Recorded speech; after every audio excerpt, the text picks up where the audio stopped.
मंगल करण गीत राग विज्ञान नमो ताहि जाते भय अरहंतादि महान करि मंगल करि हो महा ग्रंथ करण को काज जाते मिले समाज सब पावे निज पद राज। 10 लक्षण पर्व की पूर्व संध्या पे यहाँ कुछ ऐसा विषय जिससे मोक्ष मार्ग में अग्रसर होने की प्रेरणा मिले, ऐसा विषय देखते हैं। मोक्ष मार्ग प्रकाशक ग्रंथ 9वां अधिकार पेज नंबर 312। पंडित टोडरमल जी ने इसमें कुछ बहुत अच्छा संदेश दिया, उसके बारे में चर्चा करेंगे। देखिए 312 नंबर पेज, तीसरे पैराग्राफ से। इसलिए जो विचार शक्ति सहित हो और जिसके रागाधिक मंद हो, जो विचार शक्ति सहित हो, विचार शक्ति से सहित हो। विचार शक्ति है कि नहीं हम में? हम सब में है। संगी है, संगी का मतलब मन सहित है, विचार कर सकते हैं हमारे लिए हित क्या है, अहित क्या है, अच्छा क्या है, बुरा क्या है, इस बात में विचार करने की योग्यता हमारी है। दूसरे जो तिर्यंच आदि हैं उनमें इसकी बुद्धि नहीं, हित अहित के बारे में विचार नहीं कर सकते। कर्म चेतना, कर्म फल चेतना और ज्ञान चेतना। कर्म फल चेतना जो कर्मों के फलों को भोगते हैं, बस दूसरा कोई कार्य नहीं करते। जो कर्म पूर्व में बांधे हैं वो उदय में आते हैं और उन्हें भोगते हैं, दूसरा कोई काम नहीं। सही गलत के विचार करने की योग्यता नहीं, ऐसे कई जीव हैं। लेकिन यहाँ टोडरमल जी ने 2 शर्तें लगाई कि जिनमें योग्यता हो वह जीव पुरुषार्थ से, उपदेश आदि के निमित्त से तत्व निर्णय आदि में उपयोग लगाए तो उसका उपयोग वहां लगे, तब उसका भला हो। 2 चीजें, एक तो विचार शक्ति सही है, हम सब विचार शक्ति तो सही ही है, और दूसरा रागाधिक मंद हो। रागाधिक माने जो कषाय है, कषायों की मंदता हो। कषायों की मंदता तो जैनियों की पहचान है। अहिंसा धर्म कहा जाता है, अहिंसा प्रेमी है। रागादि की मंदता, धर्म को सर्वोपरि रखते हैं, धर्म के बारे में सुनना, पढ़ना, लिखना पसंद करते हैं। ये सब रागादि की कमी है, रागादि की मंदता है। रागादि की अधिकता हो तो मंदिर तक तो आए ही नहीं। स्वाध्याय की बात तो और आगे की बात है। रागादि की मंदता होगी तो ही इस मार्ग में आगे बढ़ेगा, नहीं तो विषय कषाय में लगे रहें, दूसरे कार्यों में लगे रहें। रागादि की मंदता ही धर्म के क्षेत्र में आगे बढ़ाएगी। तो 2 चीज़ें इन्होंने गिनाई। 2 अगर पात्रता है, तो जैसे नौकरी वगैरह के लिए कहते हैं ना, कोई कंपनी में कोई नौकरी निकाले, ऐसा कहते हैं पात्रता होनी चाहिए। ये पात्रता हो तो उसको नौकरी मिल सकती है। लेकिन वो इंटरव्यू देने के लिए ये 2 पात्रता चाहिए। जैसे कोई अध्यापक है, अध्यापक की भर्ती करनी है, कहेंगे भैया बीएड किया हुआ होना चाहिए, सीटेट किया हुआ होना चाहिए, तो आप आ जाओ। अगर आपने बीएड किया है, सीटेट किया, तो पक्का नहीं है आपको नौकरी दे देंगे। लेकिन अगर 2 योग्यता है तो इंटरव्यू ले सकते हैं। तो ऐसे टोडरमल जी कह रहे हैं अगर 2 योग्यता है तो तुम्हारा भला हो सकता है। भला होना मतलब क्या है? भला होना, भला माने अच्छा। तो ये तो इसमें लौकिक में तो भला होना माने जो कुछ भी हुआ वो सब अच्छा हुआ। विषय का शादी हो गए तो भी अच्छा हुआ, बच्चे की नौकरी लग गई अच्छा हुआ, भला हुआ। ठीक है, कि साहब वो बहुत संबंध के लिए बहुत परेशान हो रहे थे, अच्छे रिश्ते हो गए, भला हुआ।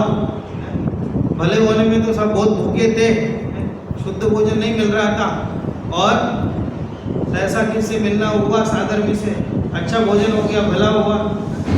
तो ये भला होने की जो परिभाषा है ये बहुत बड़ी परिभाषा है। हम तो लौकिक कार्यों में सबको भला होना कहते हैं। तो ट्रैफिक नहीं मिला, जल्दी पहुंच गए, भला हो गया, सब अच्छा हो गया। यहाँ बहुत समस्या है। यहाँ भला होना मतलब क्या है? भला होना माने टोटल मिलके कहते हैं मोक्ष मार्ग में अग्रसर हो।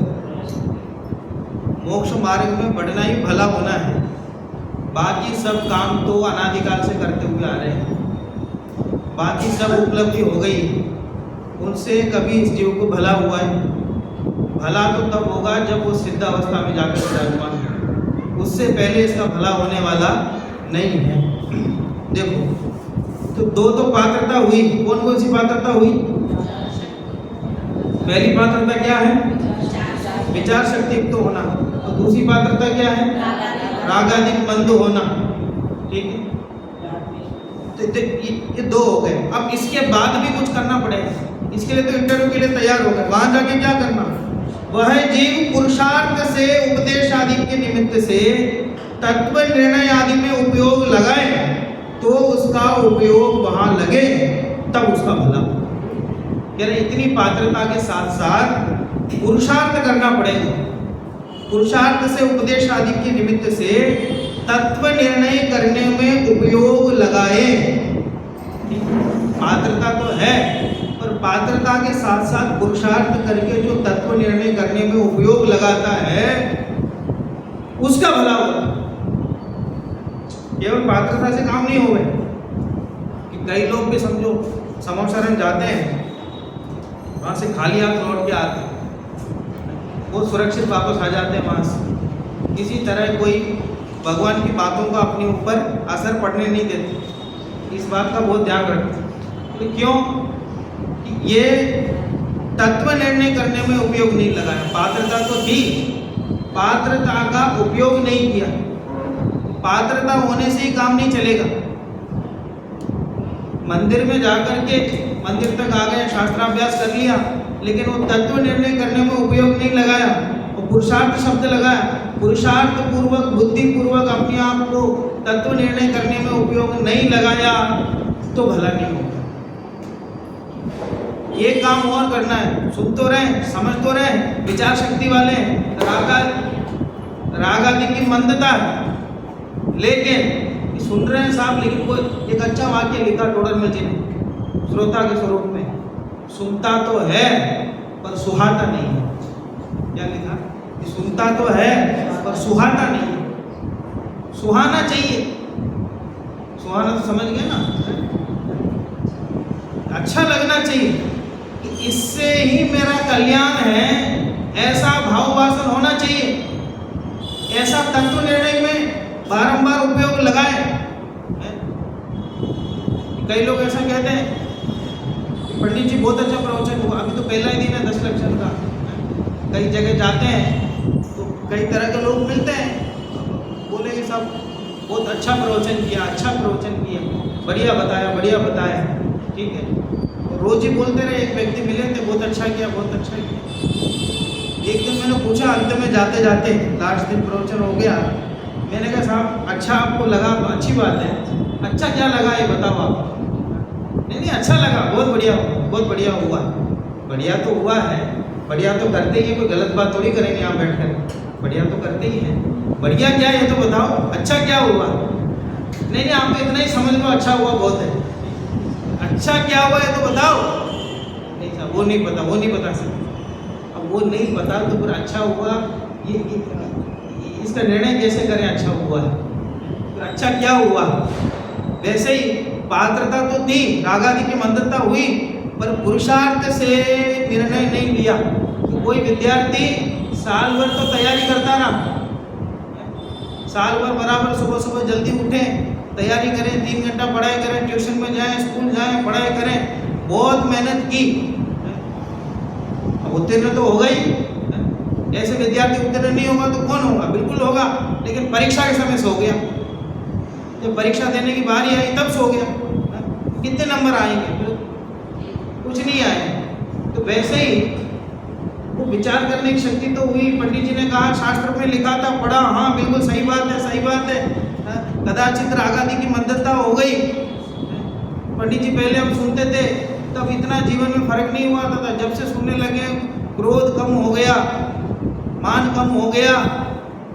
ठीक है, अच्छी बात है सब, पर इतने में तो काम होने वाला नहीं। ये तो होना ही चाहिए, ऐसा नहीं कह रहा हूँ कि क्रोध बढ़ना चाहिए, मान बढ़ना चाहिए, नहीं कह रहा हूँ मैं, ये तो होना ही चाहिए, ये तो होता ही है। धर्म के मार्ग में शांत परिणाम होना एक अपने आप में बहुत बड़ी उपलब्धि है, ये तो होना ही चाहिए, इसमें कोई बात ही नहीं है। पर कह रहे हैं टोडरमल जी इतने में काम चलने वाला नहीं है, इससे बढ़ के भी कुछ काम करना है। क्या? तत्व निर्णय करना है।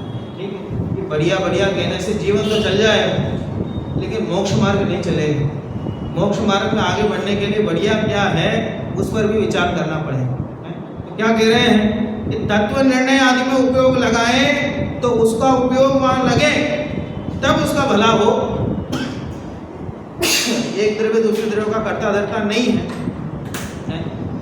सब अपने अपने कर्म के उदय से जी रहे हैं, सबको अपने अपने कर्म का उदय का मिल रहा है। ये सब बातें सुन तो लिया, सब जीवन में जब इसकी परीक्षा की घड़ी आई तब उस पर लागू नहीं हुआ। माने वो तत्व निर्णय करना माने क्या? तत्व निर्णय करना माने ये है कि जीवन में ऐसा विचार करना है कि मैं कौन हूँ, मैं कौन सा द्रव्य हूँ, मेरा क्या काम है, इस पर विचार करना। इस पर विचार करना कि मैं मरण स्वरूप नहीं हूँ, मैं जन्म स्वरूप नहीं हूँ, मैं युवा नहीं हूँ, मैं बुजुर्ग नहीं हूँ, ठीक है, मनुष्य नहीं हूँ, काला गोरा नहीं हूँ। ये सब बातें जितना इसमें शास्त्र में से सुनी है, उसी पे निर्णय करने में अपनी बुद्धि लगाए, बुद्धि लगाए, बुद्धि लगाए। ठीक है, बात समझ में आ रही है ना? तब जाकर के उसका भला हो, तब उसका भला होगा, तब मोक्ष मार्ग प्रारंभ होगा। बात समझ में आ रही है ना? कठिन तो नहीं पड़ रही, तब जाकर के उसका मोक्ष मार्ग प्रारंभ होगा। अब देखो आगे, यदि इस अवसर में भी तत्व निर्णय करने का पुरुषार्थ ना करे, इस अवसर में भी, इस अवसर माने क्या? इस अवसर माने हाँ, ये जो 2 पात्रताएं बताई, तो पहले दिन ही आपकी परीक्षा हो गई, आप लोग सफल भी हो गए। मैं जहाँ भी जाता हूँ श्रोताओं से बुलवाने के लिए बहुत मेहनत करनी पड़ती है, बार बार कहना पड़ता, बोलो बोलो बोलो, तो भी नहीं बोलते। आप लोग थोड़ा सा इशारा करते तो भी आपने बोल दिया, तो अच्छा समझ में आएगा आपका विषय। देखो यार, ऐसा अवसर मिल गया जहाँ विचार शक्ति भी मिल गई, रागादि की मंदता भी मिल गई, तो भी तत्व निर्णय करने का पुरुषार्थ नहीं करें, प्रमाद से काल गवाएं। टोडरमल जी दूरदर्शी थे, अगर तत्व निर्णय नहीं कर रहा तो क्या कारण होगा? और कोई कारण नहीं होगा, एक ही कारण होगा। क्या कारण होगा? प्रमाद से काल गवाएं। प्रमाद माने क्या यहाँ अर्थ? प्रमाद माने केवल आलस नहीं है, यहाँ अज्ञान भी है। ठीक है, अज्ञान भी है, आलस तो करता ही समझो, अज्ञानता से कि भैया तत्व निर्णय करो, ठीक है कर लेंगे, बाद में क्या फर्क पड़ता है, कहाँ दौड़ा जा रहा है। ठीक है, तो एक तरह से असावधानी, स्वरूप के प्रति असावधानी नहीं है कि जहाँ स्वभाव का विचार आए वहाँ कहता है कोई बात नहीं है, तो चल जाता है, इतनी कोई दिक्कत नहीं है, इतनी कोई दिक्कत नहीं, इसकी दिक्कत नहीं है। तो स्वभाव के बारे में विचार करने के लिए तत्पर नहीं है, इसको यहाँ प्रमाद कहा। स्वभाव के बारे में विचार करने के लिए तत्परता नहीं होना, सक्रियता नहीं होना, उसको प्रमाद कहा। सोते रहने को प्रमाद नहीं कहा है, वो तो लौकिक भाषा में उसको प्रमाद बोलते हैं, वो अलग बात है। लेकिन यहाँ स्वभाव के प्रति असावधानी, उसको यहाँ प्रमाद कहा। प्रमाद से काल गंवाए, या तो मंद रागादि सहित विषय कषायों के कार्यों में प्रवर्ते, मंदरागादि सहित विषय कषाय के कार्यों में प्रवर्ते या व्यवहार धर्म के कार्यों में प्रवर्ते। दोनों को एक ही श्रेणी में रख रहे हैं, दोनों को एक ही श्रेणी में रख रहे हैं। क्या कह रहे हैं? मंदरागादि से सहित विषय कषाय में प्रवर्ते, बढ़िया अपना खाते हैं, शांति से बैठते हैं, कोई किसी तरह की, कोई किसी से लड़ाई झगड़ा नहीं करते, बहुत शांत परिणामी है साहब। आराम से जो बना के दे दो खा लेते हैं, शांति से कहीं घूमने चले जाते हैं कभी, और ऐसा आराम से विषय कषाय में प्रवर्तन करते हैं। विषय कषाय में प्रवर्तन मंद रागादि है, तीव्र रागादि नहीं है, मंद रागादि में प्रवर्तन करते हैं। या व्यवहार धर्म कार्यों में प्रवर्तन, व्यवहार धर्म के कार्यों में खुश, पूजन आदि कर ले, इन काम उसी में होंगे। बात समझ में आ रही ना? या विवक्षा समझना, ऐसा नहीं कि हमें पूजन आदि करना नहीं, लेकिन उसी में अपने आप को हो गया, इतने में काम हो गया ऐसा समझ करके उसी में प्रवर्तन करते हैं, तो क्या होगा? तब अवसर तो चला जाएगा। यहाँ अवसर शब्द का क्या मतलब है? अरे वही है जो पहले करते हुए आए, दो बातें आ गई थी ना, विचार शक्ति और रागादि की मंदता। आगे किसी गति में जाएंगे तो जरूरी नहीं है विचार शक्ति अभी जैसे प्राप्त वैसे ही मिले, और रागादि की मंदता अभी जैसी है वैसे ही आगे भी मिले, इस बात की कोई गारंटी नहीं। तो इसलिए ये अवसर तो चला जाएगा और संसार में ही भ्रमण होएगा, संसार में भ्रमण होगा। तो क्या करना? कह रहे तत्व निर्णय करने में बुद्धि लगाओ, कि बाकी बातें सब हो गई, बहुत हो गई, तत्व निर्णय करो, तत्व के बारे में विचार करो कि मैं कौन सा तत्व हूँ, और पर जो पदार्थ हैं वो कौन से तत्व हैं, और कौन सा तत्व मेरा है और कौन सा तत्व मेरा नहीं है। इष्टोपदेश के अंत में तो ऐसा लिखा पूज्यपाद स्वामी ने, भैया बहुत माथामारी मत करो, बहुत ज़्यादा दिमाग मत लगाओ, इतना ही समझ लो कि क्या, कि जीव जुदा पुद्गल जुदा, या ही तत्व को सार, बाकी जो कुछ और है या ही को विस्तार। इतना ज्ञान तो कर लो, ठीक है, जीव जुदा पुद्गल जुदा, ठीक है। अब लेकिन इसको पकड़ करके ऐसा नहीं करना कि थोड़ी गहराई में जाए, कुछ पढ़ाए, बोले पंडित जी इनसे क्या मतलब है, जीव जुदा पुद्गल जुदा, इतना ही बहुत है। बुद्धि लगे तो इन्हें भी पढ़ना, इन्हें भी समझना, लेकिन इतनी बात तो जरूर समझ लेना, माने सब कार्य करते हुए भी तत्व निर्णय करना कितना जरूरी है। इस बात के लिए मैं कह रहा हूँ कि बाकी बहुत सारा अध्ययन करें, लेकिन ये जीव जुदा पुद्गल जुदा वाली बात को भूल जाए, उस पर ध्यान नहीं देने, वो निर्णय नहीं करें, बाकी बहुत सारा अध्ययन कर लें, तो क्या मतलब है? काम तो बहुत करें, काम तो बहुत करें, अपना काम नहीं करें। तो गांव के परिवेश में पला बड़ा हूँ, तो एक जो हमारे जैनी सब ये कि जैसे गली में रहते थे, 18-20 घर है, छोटे में मैं अकेले ही था, मेरे आसपास जो मेरी उम्र के बच्चे ज़्यादा नहीं थे, तो 1-2 थे, तो वो जाके शहर में पढ़ते थे संभव। तो गांव के कोई भी लोग आते हैं, भैया ये 5 रुपया लो और जाओ दुकान में जाके कुछ ले आओ, कोई भी सामान वामान चाहिए तो बोले जाओ, ठीक है, तुम अपनी गाड़ी चलाओ, ऐसे हाथ की गाड़ी चलाते ना, ऐसे हाथ की गाड़ी ट्रेन चलाओ, अपने जाओ ले आओ।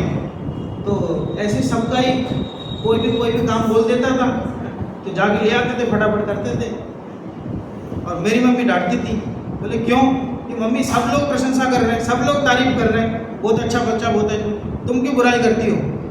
बोले वो इसलिए कि दूसरा कोई भी कोई काम बोले तुरंत कर दो, और हम कोई काम बोले घर वाले तो बोलते हो अभी नहीं करना, कि दूसरा काम दौड़ दौड़ के करते हो, अपने घर का काम नहीं करते हो। बोले काम तो बहुत अच्छा करता है, दौड़ दौड़ के जाता है, लेकिन अपने घर का काम नहीं करे तो फिर क्या प्रयोजन हो, क्या मतलब? तो ऐसे अनादिकाल से परद्रव्य के साथ तो बहुत अच्छा व्यवहार कर रहा है, परद्रव्य का बहुत ध्यान रख रहा है, परद्रव्य के बारे में गहराई से जान रहा है कि परद्रव्य को इतना सम्मान दिया जितनी आवश्यकता ही नहीं थी, वहाँ बहुत सक्रिय है, लेकिन अपने प्रति सक्रिय नहीं, अपने आत्मा के प्रति सक्रिय नहीं है, अपने बारे में विचार नहीं करता है।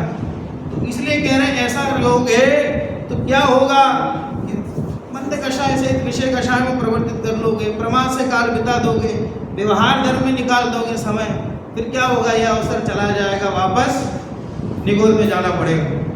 अब देखो आगे, तथा इस अवसर में जो जीव पुरुषार्थ से तत्व निर्णय करने में उपयोग लगाने का अभ्यास रखें, इस अवसर में विचार शक्ति प्राप्त करके राग आदि की मंदता करके क्या करना, पुरुषार्थ से तत्व निर्णय करने में उपयोग लगाने का अभ्यास रखें। पुरुषार्थ पूर्वक, या अपने आप नहीं होगा, पुरुषार्थ करना पड़ेगा, थोड़ा पुरुषार्थ करना पड़ेगा, जगत से अपनी बुद्धि हटा करके इसमें लगाना पड़ेगा। इसको ही पुरुषार्थ कहते हैं। पुरुषार्थ करके तत्व निर्णय करने में उपयोग लगाने का अभ्यास रखें, और एक दिन में नहीं होगा, ये भी समस्या है। मिथ्यात्व तो अनादि का है, सम्यक तो एक समय का चाहिए। मिथ्यात्व तो अनादि का है, अनादिकाल से जिसका सेवन करते हुआ आ रहा है, और एक दिन पढ़े और सम्यक दर्शन नहीं हुए तो दुखी हो जाता है कि साहब हम तो पढ़ रहे हैं, सम्यक दर्शन ही नहीं हो रहा। अरे भव लगेंगे इस मार्ग में, क्योंकि मिथ्यात्व का पोषण इतना ही किया है अनादिकाल से कि मिथ्यात्व की जड़ें बहुत गहरी हैं, और जिसकी जड़ें बहुत गहरी होती हैं उनके नष्ट करने में बहुत समय लगता है। जब भरत चक्रवर्ती चले गए थे, अरे भरत चक्रवर्ती की बात अलग है, तद्भव मोक्षगामी की बात अलग है। अरे ऐसे भी तो कई जीव हैं जिनको भव लगा, वो क्यों नहीं दिखाई देते?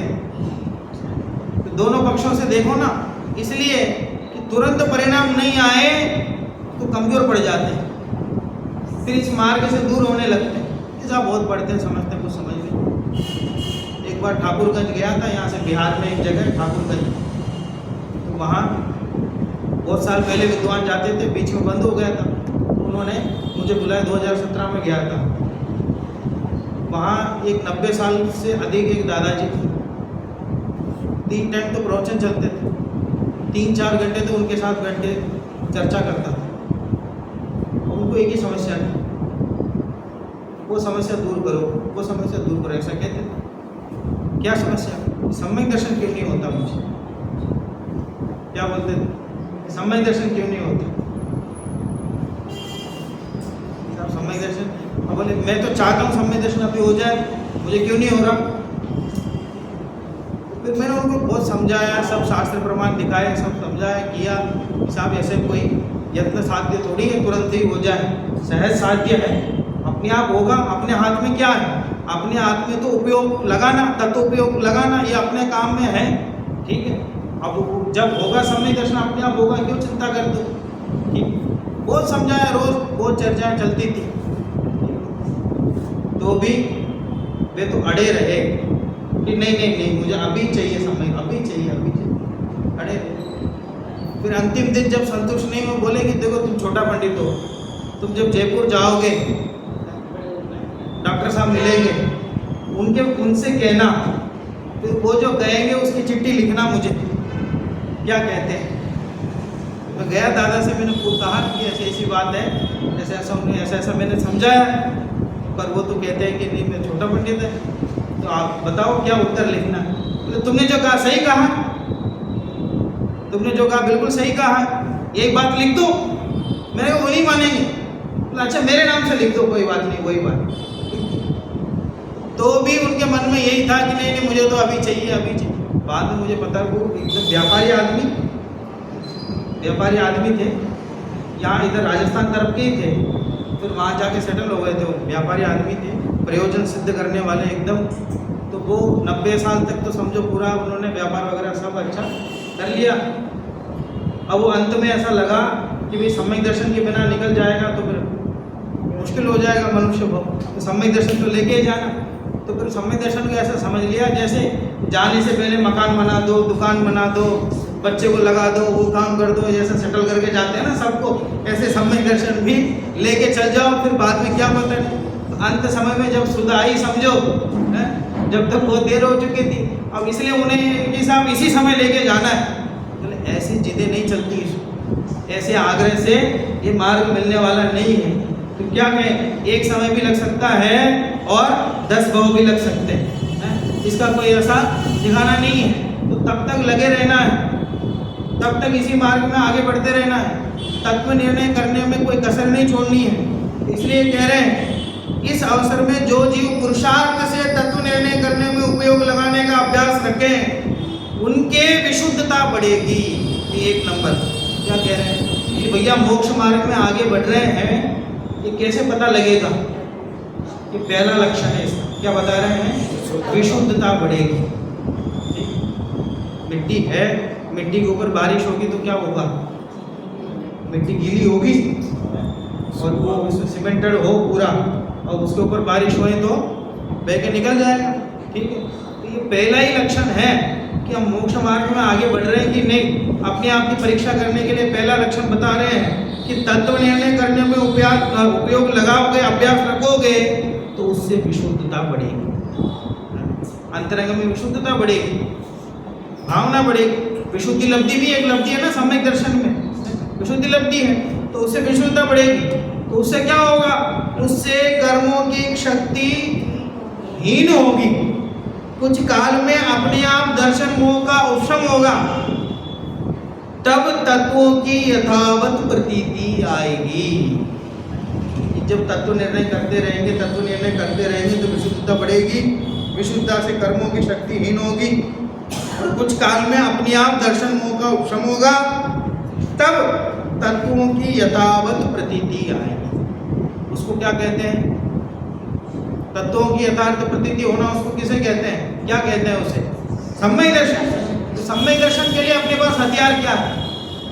हम ये लड़ाई लड़ने निकले हैं, ये युद्ध जीतने के लिए निकले हैं, कर्मों को हराने के लिए निकले हैं, मोक्ष मार्ग में आगे बढ़ने के लिए निकले हैं। हमारे पास हथियार क्या है? कुछ नहीं है। क्या है? तत्व निर्णय।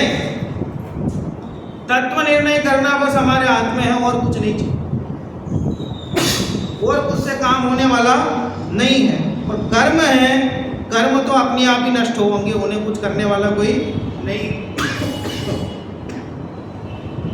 सो इसका तो कर्तव्य तत्व निर्णय का अभ्यास ही है। इसको अंडरलाइन कर लेना। अंडरलाइन कर लेना माने इसको अच्छे से समझ लेना कि हमारे हाथ में क्या है।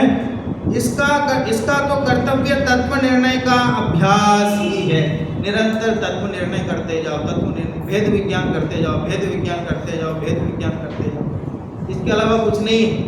वो भेद विज्ञान की आरा, वो आरा चलाते ना, बहुत मोटी लकड़ी हो, है, उसको दो करना हो, दो तरफ से उसको काटना हो, तो क्या करते हैं? वो आरा चलता है। तो आरा कब तक चलाएं साहब? आरा कब तक चलाएं? अरे वो जब तक टूट करके अलग नहीं हो जाए तब तक चलाना है।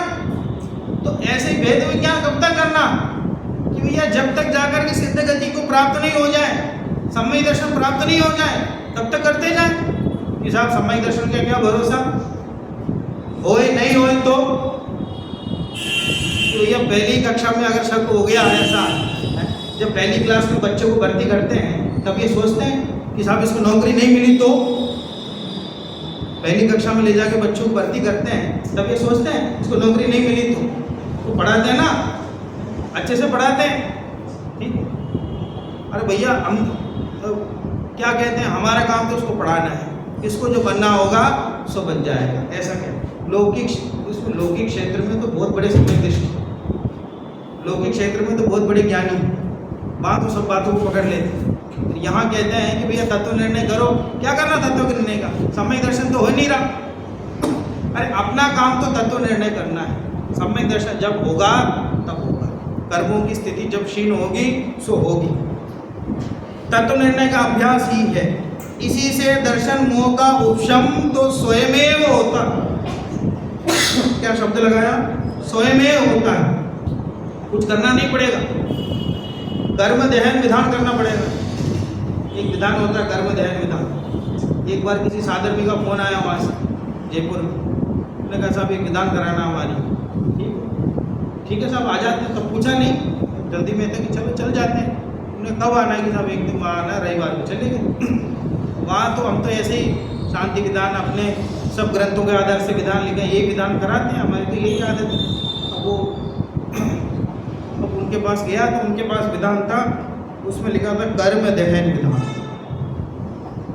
8 कर्म और 8 कर्म के सब भेद उनके जो हैं सबके अर्घ्य थे उसमें।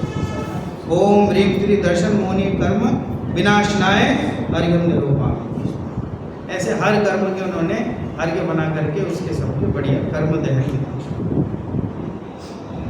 मैंने कहा साहब ये कर्म दहन विधान करने से क्या होगा, ये क्यों करा दो आप? बोले साहब कर्म नाश होते हैं, कर्म नाश होते हैं, ठीक है। मैंने कहा आप लोगों ने सब आपके नाम की जो संपत्ति है सब आपने सब दूसरे नाम उनके दूसरों के नाम पे कर दिया, अपने बच्चों के नाम पे कर दी ना, सब व्यवस्था सब करके आए हो ना। बोले क्यों, ऐसा क्यों कहते हो?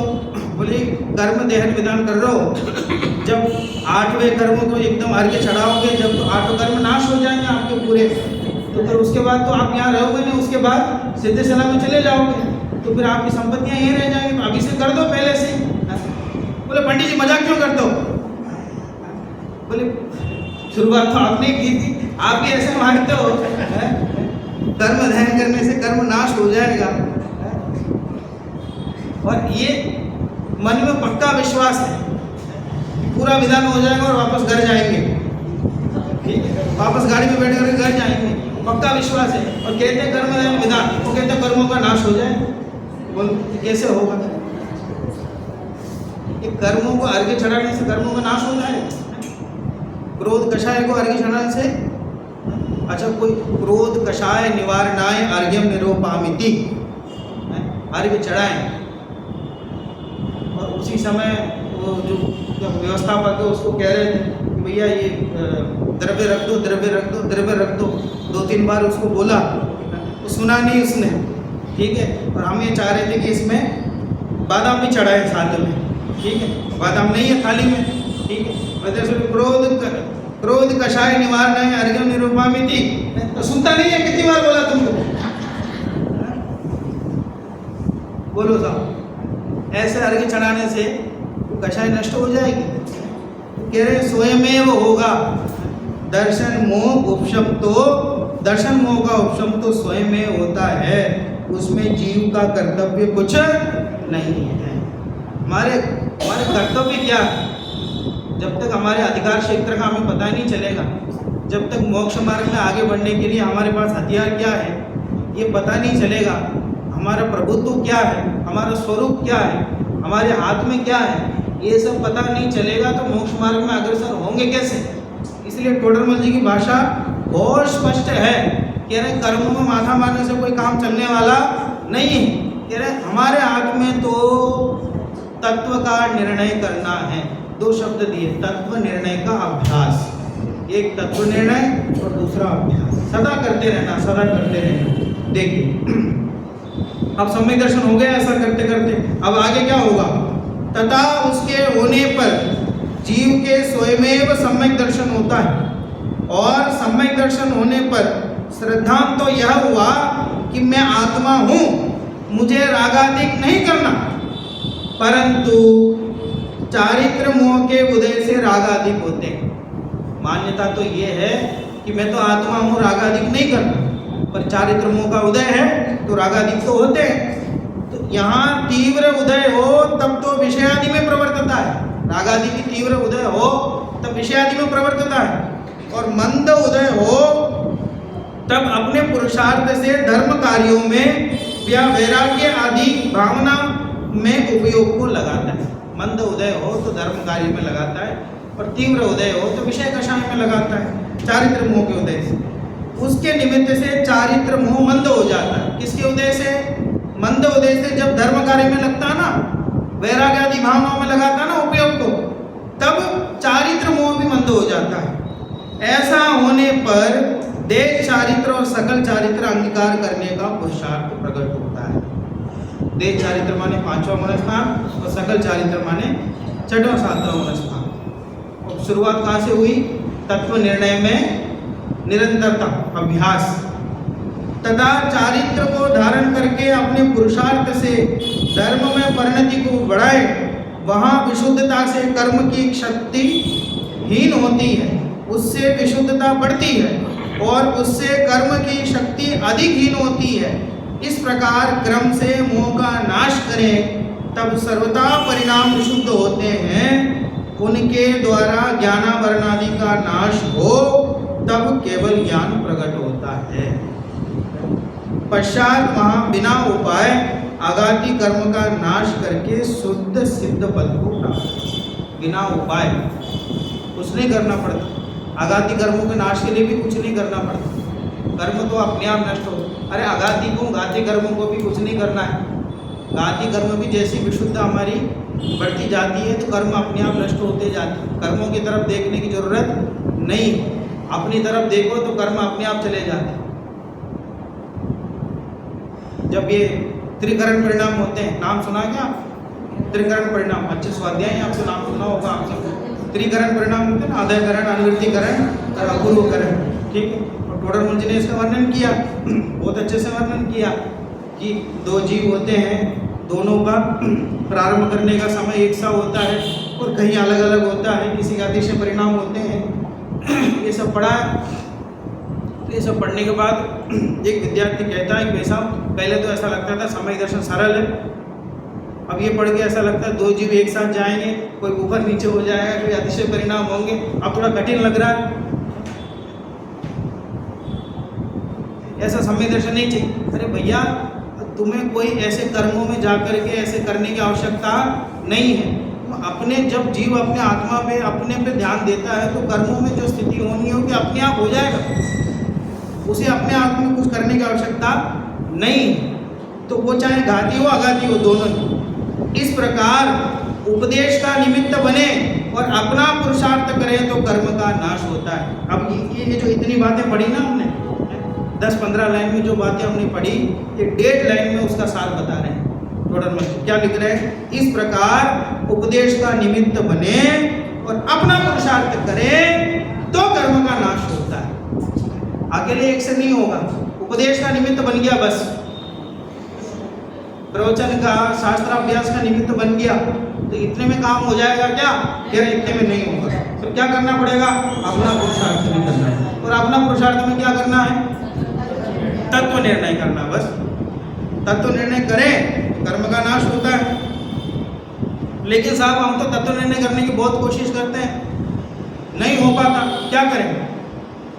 फिर प्रयास करें। कैसे? तथा जब कर्म का उदय तीव्र हो तब पुरुषार्थ नहीं हो सकता। तीव्र कर्म का उदय हो तब पुरुषार्थ नहीं हो सकता, तब तत्व निर्णय चाह के भी नहीं कर सकते। परिस्थिति ऐसी बन जाए तो क्या कर सकते? घर की परिस्थिति बन जाए कोई, और कोई समाज की परिस्थिति बन जाए, कई तरह की परिस्थिति, देश की परिस्थिति बन जाए, ऐसी युद्ध जैसी स्थिति बन जाए तो सबको विकल्प आता ही है, सब लोग सोचते ही हैं, सबका दिमाग उसमें लगता ही है। तो तीव्र उदय ऐसा आ जाए तब पुरुषार्थ नहीं हो सकता। ऊपर के गुणस्थानों से भी गिर जाता है, 11वें गुणस्थान से तो गिरता ही है और 6वें 7वें गुणस्थान से भी गिर जाता है। वहाँ तो जैसी होनार हो वैसे होता है, वहाँ तो स्वीकार करो, उसमें हम कुछ नहीं कर सकते। जब तीव्र कर्म का उदय होगा तब हम कुछ नहीं कर सकते, तब हमारे हाथ में कुछ नहीं। जब गाड़ी धीमी चला रहे हो तब सामने से कोई गाड़ी तेजी से आ रही हो और हमें पता लग रहा हो कि वो उसको सुध नहीं है, वो आकर के टक्कर मारने वाला है, तो हमारी गाड़ी अगर थोड़ी कम गति से चल रही हो तब तो हम क्या कर सकते हैं? साइड में ले सकते हैं। हम भी तेजी से जा रहे हो, वो भी तेजी से आ रहा हो, और हमें भी तब पता लगा हो जब अगले सेकंड में ही आगे वो टक्कर मारने वाला हो, तब हम क्या करें? तब क्या करें? कुछ नहीं कर सकते, हमारे हाथ में कुछ नहीं। फिर जो करना होगा वो करेगा सामने वाला, और हमारे हाथ में फिर कुछ नहीं है। जब कर्म का तीव्र उदय हो, जब अपने वश कुछ नहीं हो, तब पुरुषार्थ नहीं हो सकता। तो क्या समझना उस समय को? जैसे होनार है वैसे ही होता, ऐसा समझ लेना। परंतु जहाँ मंद उदय हो और पुरुषार्थ हो सके वहाँ तो प्रमादी नहीं होना।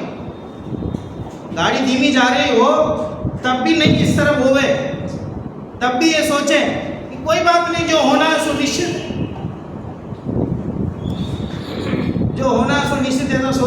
जाकर के उससे टक्कर खाएं तो समझो पर वो तो बुद्धिमत्ता नहीं है ना। जब अपने हाथ में नहीं है तब ऐसा हो जाए, तब ये विचार करें कि ये तो होना है, ऐसे होना। और जब हाथ में है और बुद्धिपूर्वक पुरुषार्थ नहीं करे तो करे ये तो गलत है। तो मंद उदय हो और पुरुषार्थ हो सके वहां तो प्रमादी नहीं होना, सावधान होकर अपना कार्य करना, सावधान रहना, स्वरूप के प्रति सावधान रहना, आत्मा के प्रति सावधान रहना।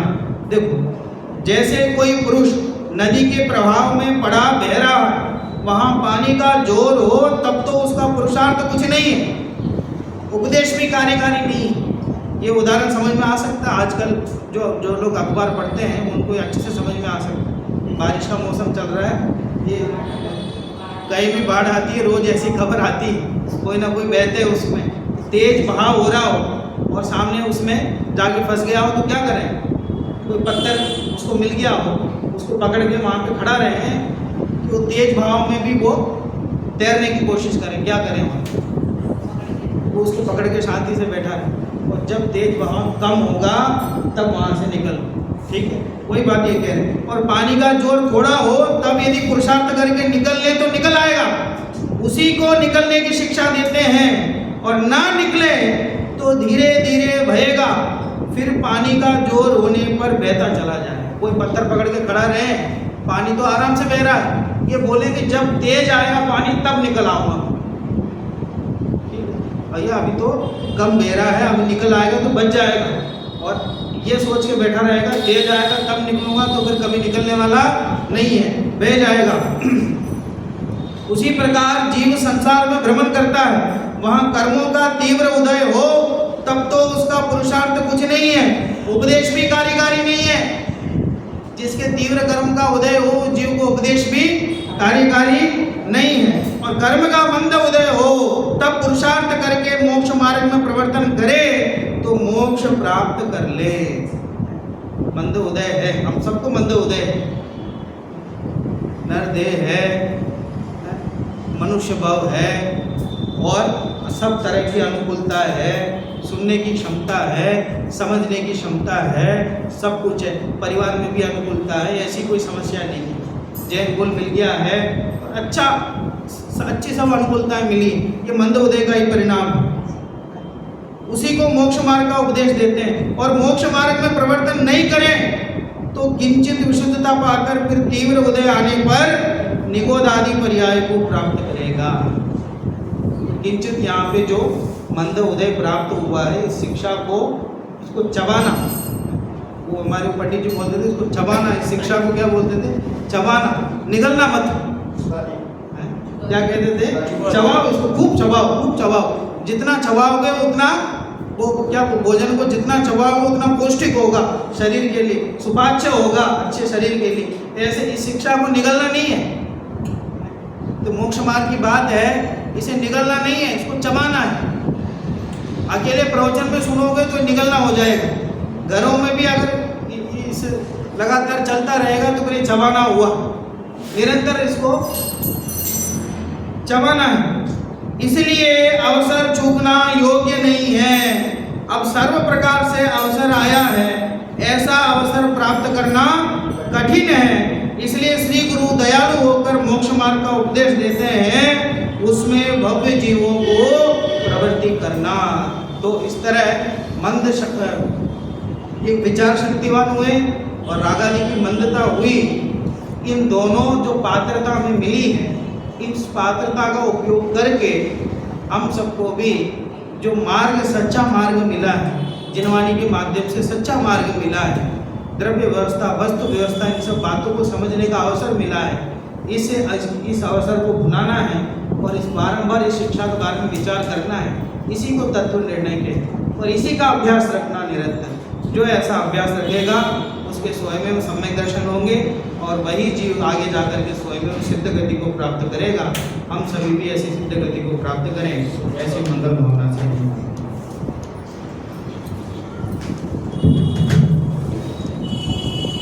नमस्ते। त्याग के पर